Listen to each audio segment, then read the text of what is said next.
दोस्तों, आपका स्वागत है मिडनाइट मिस्ट्री क्लब में। इस हफ्ते हम शुरू करने जा रहे हैं एक नई कहानी। आर्थर कोनन डॉयल ने लिखी Sherlock Holmes mystery the Norwood builder. कहानी शुरू करने से पहले आप सबसे एक request, please help me by subscribing to my channel, because आज भी लगभग 83% व्यूअर्स ऐसे हैं जिन्होंने सब्सक्राइब नहीं किया है। सब्सक्राइब करने से हमारा हौसला बढ़ता है and I promise you that ये कहानियों का कारवां यूं ही चलता रहेगा। तो चलिए बढ़ते हैं इस बार की कहानी की तरफ, द नॉरवुड बिल्डर। ये स्टोरी पब्लिश हुई थी 31 अक्टूबर 1903 को लंदन के स्ट्रैंड मैगजीन के नवंबर 1903 एडिशन में। ये कहानी उस वक्त की है जब प्रोफेसर मोरियार्टी इस दुनिया में नहीं रहे थे। प्रोफेसर मोरियार्टी शेरलॉक होम्स के सबसे बड़े दुश्मन थे और उनको मात देना शेरलॉक होम्स के करियर के सबसे बड़े चैलेंजेस में से एक रहा था। वैसे तो दुनिया के लिए प्रोफेसर मोरियार्टी एक जाने माने गणित विशेषज्ञ थे, मैथमेटिक्स के प्रोफेसर थे, लेकिन उनका असली चेहरा बहुत अलग था, बहुत ज़्यादा डरावना था। दुनिया से और खासकर कानून से छुपा उनका असली चेहरा एक क्रिमिनल मास्टरमाइंड का था। लंदन में शायद ही ऐसा कोई क्राइम था जिसमें उनका हाथ ना हो। मर्डर्स, एक्सटॉर्शंस, किडनैपिंग्स, रॉबरीज, सब कुछ इनकी निगरानी में चलता था। होम्स ने बहुत ही होशियारी और हिम्मत से प्रोफेसर मोरियार्टी को हराकर उन्हें मौत के घाट उतारा था।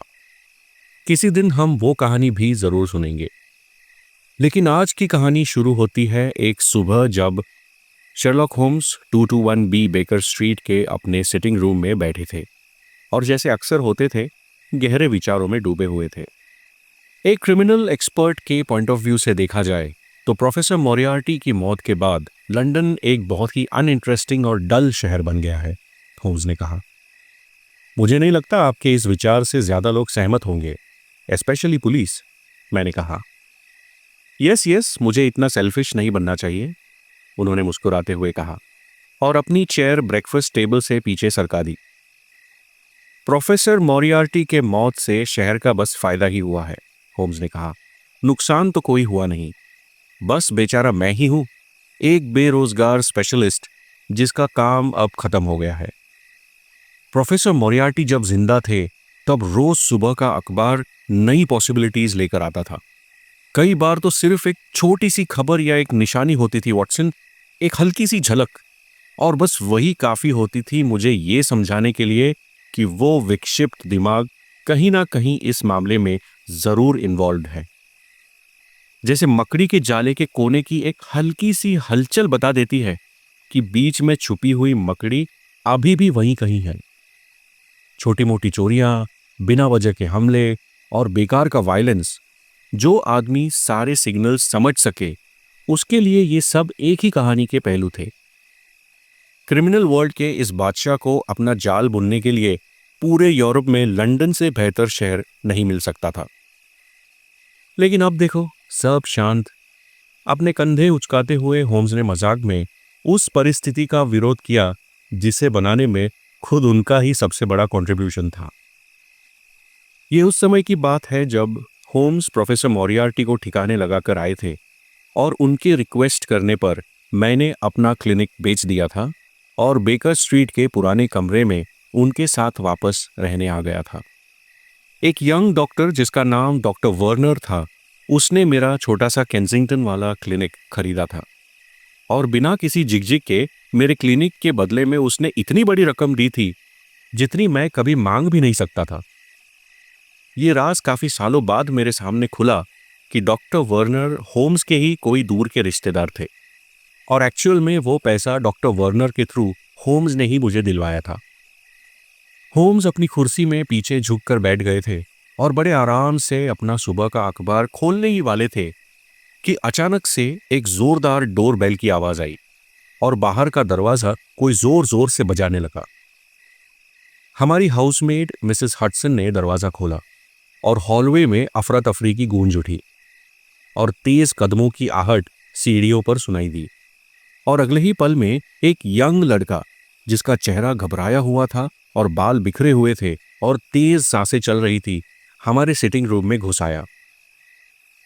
उसने हम दोनों की तरफ देखा और शायद उसे ये महसूस हुआ कि उसका इस तरह किसी के सिटिंग रूम में अचानक घुस जाना वॉज नॉट गुड मैनर्स।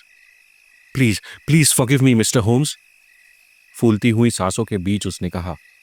मैं लगभग पागल हो चुका हूं मिस्टर होम्स, मैं वही बदनसीब जॉन हेक्टर मैकफार्लन हूं। उसने अपना नाम इस तरह से बताया जैसे उस नाम से ही हमें सारा मामला समझ जाए, लेकिन मैंने देखा कि होम्स के चेहरे पर किसी पहचान का कोई निशान नहीं था। Please sit down mister McFarlane, Holmes ने कहा। मुझे पूरा यकीन है कि आपकी कंडीशन देखकर डॉक्टर वॉटसन तुरंत आपको कोई सेडेटिव प्रिस्क्राइब कर देंगे। मौसम भी कुछ दिनों से बहुत गर्मी का चल रहा है।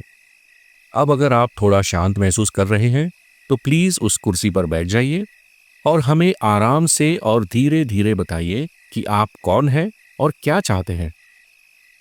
आपने अपना नाम कुछ इस तरह बताया जैसे मैं तुरंत पहचान जाऊं, लेकिन इसके अलावा कि आप कुंवारे हैं, पेशे से एक वकील हैं और एस्थमा के मरीज हैं, मैं आपके बारे में और कुछ भी नहीं जानता। मैं होम्स के मेथड्स जानता था, इसलिए मुझे तुरंत समझ गया कि उन्होंने मैकफार्लन के अनटाइडी कपड़े, हाथों में लीगल पेपर्स का बंडल और उनकी फूली हुई सांस देखकर ये सारे फैक्ट्स डिड्यूस किए थे। लेकिन हमारे विजिटर मिस्टर मैकफार्लन हैरान हो गए। इनक्रेडिबल मिस्टर होम्स, हाँ मैं ये सब हूं, उन्होंने कहा। And in addition to that, मैं इस वक्त लंदन का सबसे बदनसीब इंसान भी हूं। फॉर गॉड्स सेक, प्लीज मेरी मदद कीजिए मिस्टर होम्स। अगर पुलिस मेरी कहानी पूरी करने से पहले मुझे अरेस्ट कर ले तो आप प्लीज उनसे कहकर इतना समय ले लीजिए कि मैं आपको पूरा सच बता सकूं। अगर मुझे ये यकीन हो जाए कि आप मेरे केस पर काम कर रहे हैं तो मैं सुकून से जेल चला जाऊंगा। अरेस्ट? होम्स ने चौंक कर कहा। That is very interesting, I mean that is very unfortunate. लेकिन किस इल्जाम में आपको अरेस्ट किया जाने वाला है? नॉर्वुड के रहने वाले मिस्टर जोनास ओल्डेकर के खून करने के इल्जाम में, मिस्टर मैकफार्लन ने कहा। उस नौजवान लड़के की दशा देखकर होम्स के चेहरे पर मुझे गहरी चिंता दिखी, लेकिन साथ ही एक डिटेक्टिव का बढ़ता प्रोफेशनल इंटरेस्ट भी। व्हाट अ कोइंसिडेंस, होम्स ने कहा। अभी कुछ देर पहले ब्रेकफास्ट करते हुए मैंने अपने दोस्त डॉक्टर वॉटसन से कहा था कि सेंसेशनल केसेस न्यूज़पेपर से गायब हो गए हैं। हमारे मेहमान ने कांपते हुए हाथों से होम्स के घुटनों पर रखा हुआ डेली टेलीग्राफ उठाया। अगर आपने आज का न्यूज़पेपर देखा होता सर, तो आप तुरंत समझ जाते कि मैं किस काम से आया हूं, मिस्टर मैकफार्लन ने कहा। मुझे तो लगता है जैसे मेरा नाम और मेरी बदनसीबी लंदन में हर किसी की जुबान पर है। उसने न्यूज़पेपर को खोला और बीच का पन्ना दिखाया। ये लीजिए, एंड विथ योर परमिशन, क्या मैं इसे आपको पढ़कर सुना सकता हूं? Of course, please go ahead, Holmes ने कहा। सुनिए मिस्टर होम्स, हेडलाइन है नॉर्वुड में मिस्टीरियस इंसिडेंट, मशहूर बिल्डर गायब, मर्डर और प्रॉपर्टी को आग लगाने का शक, मुजरिम के खिलाफ मिला सबूत। यही वो सबूत है जिसे पुलिस फॉलो कर रही है मिस्टर होम्स, और मुझे पूरा यकीन है कि ये सबूत उन्हें सीधा मुझ तक खींच लाएगा। मुझे लंदन ब्रिज स्टेशन से एक आदमी फॉलो कर रहा है और मुझे पूरा विश्वास है कि वो बस वारंट मिलने का इंतजार कर रहे हैं। मेरे अरेस्ट के बारे में सुन के मेरे माँ का दिल टूट जाएगा, बिल्कुल टूट जाएगा। बेचैनी और डेस्परेशन में वो अपने हाथ हिलाने लगा और कुर्सी पर आगे पीछे झूलने लगा। मैं बड़े ध्यान से इस नौजवान को देख रहा था जिस पर एक संगीन अपराध का आरोप लगा था। सुनहरे बाल, हैंडसम चेहरा, नीली डर से भरी हुई आंखें और चेहरा बिल्कुल साफ, बिना मूछ या दाढ़ी के। उम्र लगभग 27 साल के आसपास होगी। उसकी ड्रेसिंग और बॉडी लैंग्वेज एक वेल टू डू प्रोफेशनल जैसी थी। उसके हाथों में और कोट की जेब में लीगल पेपर्स का बंडल दिख रहा था जो उसके वकील होने का सबूत देते थे। जितना टाइम हमारे पास है, हमें उसका पूरा और प्रॉपर यूज करना चाहिए, होम्स ने कहा। वॉटसन, क्या तुम प्लीज न्यूज़पेपर का वो पैराग्राफ पढ़कर सुनाओगे? हमारे क्लाइंट ने पढ़े हुए एक्सप्लोजिव हेडलाइंस के नीचे एक बहुत ही इंटरेस्टिंग आर्टिकल था जिसे मैंने पढ़कर सुनाया। वो आर्टिकल कुछ ऐसा था।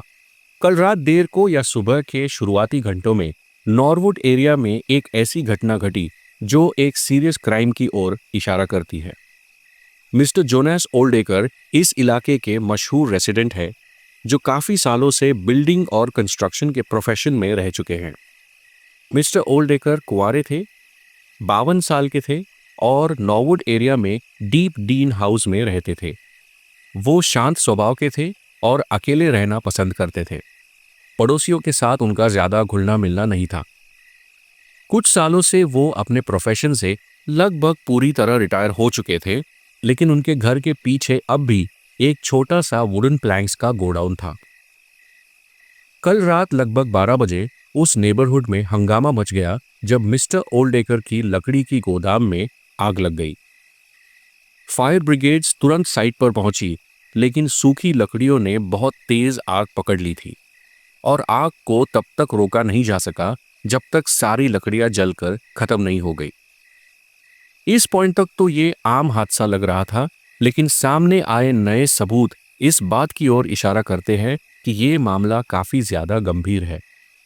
सबसे ज्यादा हैरानी की बात यह थी कि गोडाउन में आग लगने के बाद जो अफरा तफरी मची, उसमें घर के मालिक मिस्टर ओल्डेकर मौजूद नहीं थे। जब जांच की गई तो पता चला कि वो घर से गायब है। उनके कमरे की जांच हुई तो पता चला कि उनका बेड अभी भी बना बनाया ही था। उसमें ऐसे कोई साइंस नहीं थे कि वो उस रात उस बेड में सोए थे। एक तिजोरी जो कमरे में थी खुली हुई मिली, जरूरी कागज इधर उधर बिखरे हुए थे और सबसे चौंकाने वाली बात यह थी कि कमरे में हाथापाई के निशान थे। हल्के खून के दाग भी मिले और एक हेवी वुडन वॉकिंग स्टिक मिली जिसके हैंडल पर भी खून के दाग मिले। यह भी बताया जा रहा है कि मिस्टर ओल्डेकर के घर उसी रात कोई विजिटर आया हुआ था और जो हेवी वॉकिंग स्टिक मिली है उसका संबंध उसी विजिटर से है। बताया जा रहा है कि विजिटर लंदन शहर का एक यंग लॉयर है जिसका नाम है जॉन हेक्टर मैकफार्लन। पुलिस का मानना है कि उनके पास ऐसे सबूत है जो इस क्राइम के मोटिव पर रोशनी डालते हैं। हमें यह भी बताया गया है कि शायद मिस्टर जॉन हेक्टर मैकफार्लन को मिस्टर जोनास ओल्डेकर की हत्या के आरोप में ऑलरेडी गिरफ्तार किया जा चुका है। इतना तो निश्चित है कि अरेस्ट वारंट जारी हो चुका है। नॉरवुड एरिया के इस मर्डर इन्वेस्टिगेशन में कुछ और भी भयानक फैक्ट्स सामने आए हैं। मिस्टर ओल्डेकर के कमरे में हाथापाई के निशान के अलावा यह भी पता चला कि बेडरूम की फ्रेंच विंडोज जो कि जमीन के लेवल पर हैं, खुली मिली। जमीन पर कोई भारी चीज घसीटने के निशान भी मिले हैं, जैसे कोई हैवी चीज घसीटते हुए गोडाउन में लकड़ी के ढेर तक ले जाई गई हो। और आखिर में यह भी कहा गया है कि राख के ढेर में इंसानी शरीर के अवशेष मिले हैं। पुलिस की थ्योरी है कि ये एक मर्डर केस है। शिकार को उसके अपने ही बेडरूम में हैवी वॉकिंग स्टिक से मारा गया, उसके कागजों को चुरा लिया गया और उसकी लाश को लकड़ी के ढेर तक घसीट कर ले जाया गया, जिसके बाद में जला दिया गया ताकि सबूत मिटा दिए जाए। इन्वेस्टिगेशन की जिम्मेदारी स्कॉटलैंड यार्ड के अनुभवी इंस्पेक्टर लेस्ट्रेट को दी गई है, जो हमेशा की तरह पूरी लगन और चतुराई के साथ सारे क्लूज को फॉलो कर रहे हैं। शेरलॉक होम्स ने आंखें बंद करके अपने फिंगर टिप्स को एक दूसरे से जोड़ते हुए इस रोमांचक आर्टिकल को ध्यान से सुना। इस केस में कुछ तो ऐसा है जो बहुत ही इंटरेस्टिंग है, होम्स ने कहा।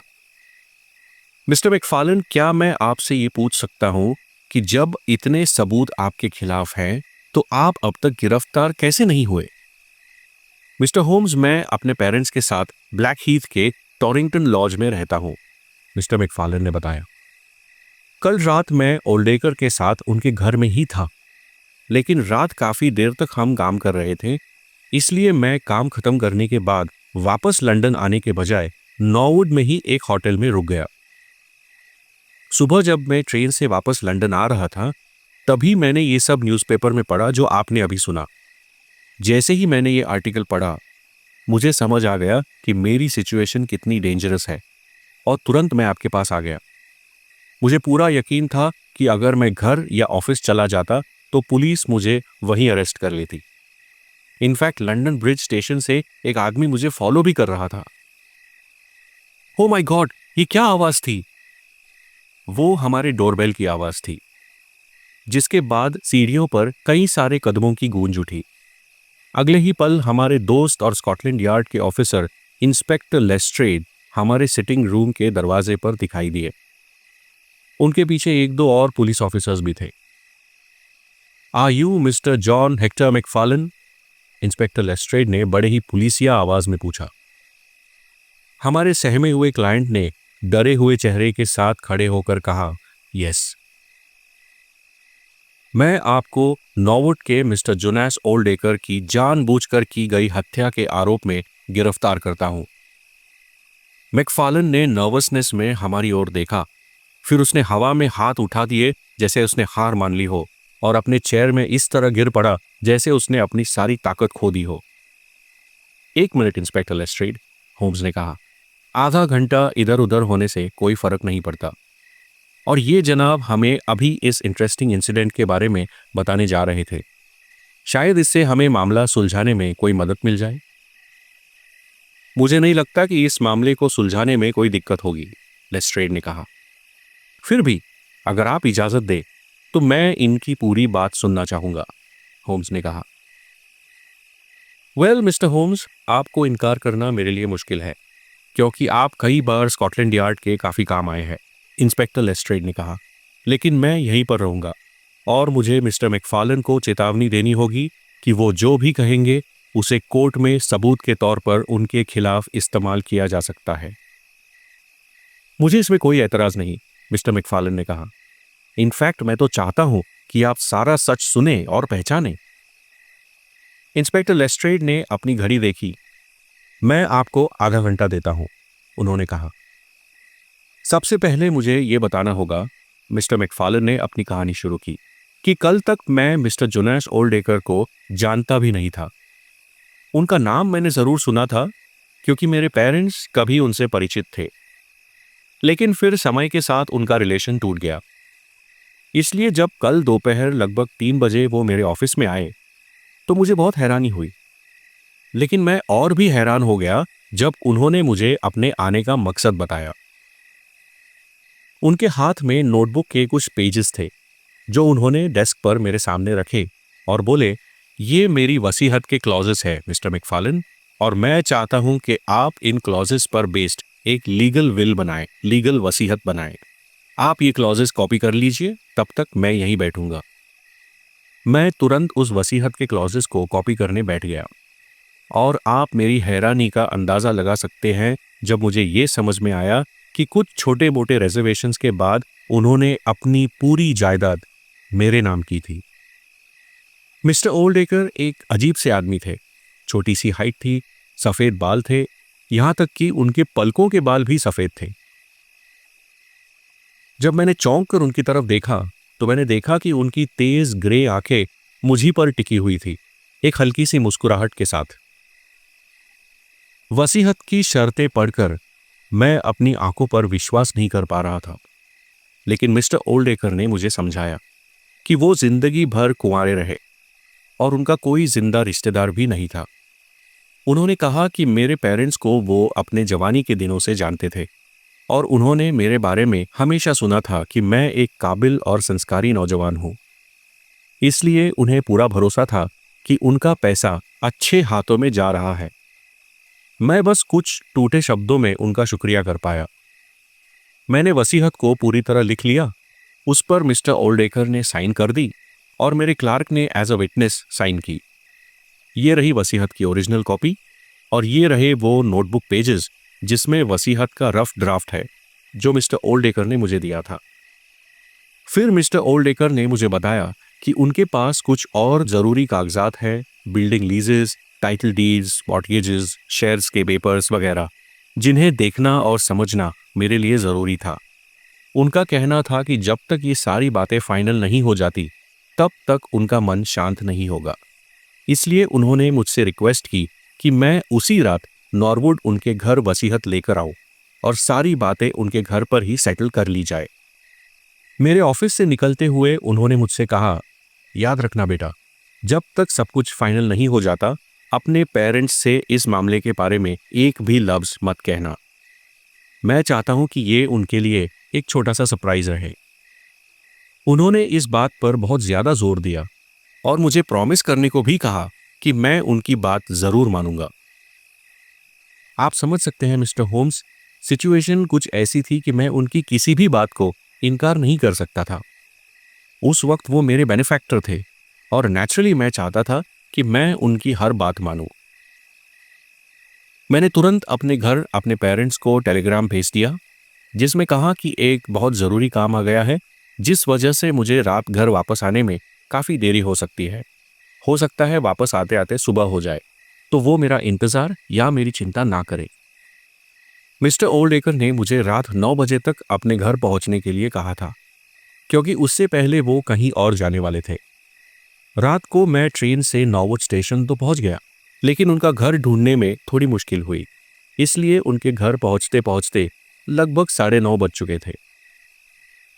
उसके बाद जो भी हुआ वो सब देखकर अब मुझे लग रहा है कि काश मैं उनके घर पर कभी गया ही ना होता। तो दोस्तों, ये था आर्थर कॉनन डॉयल ने लिखी Sherlock Holmes mystery the Norwood builder का पहला पार्ट। मिस्टर ओल्डेकर के इस अजीब बिहेवियर का क्या मतलब हो सकता है? क्यों वो एक अनजान इंसान के नाम अपनी पूरी जायदाद कर रहे थे? क्या मैकफार्लेन जैसा नौजवान किसी का खून कर सकता है? क्या शेरलॉक होम्स मैकफार्लेन को निर्दोष साबित कर पाएंगे? देखेंगे द नॉर्वुड बिल्डर के अगले पार्ट में, सिर्फ मिडनाइट मिस्ट्री क्लब पर। वीडियो को लाइक और चैनल को सब्सक्राइब करना ना भूलें। तो अगली बार तक के लिए good bye and take care.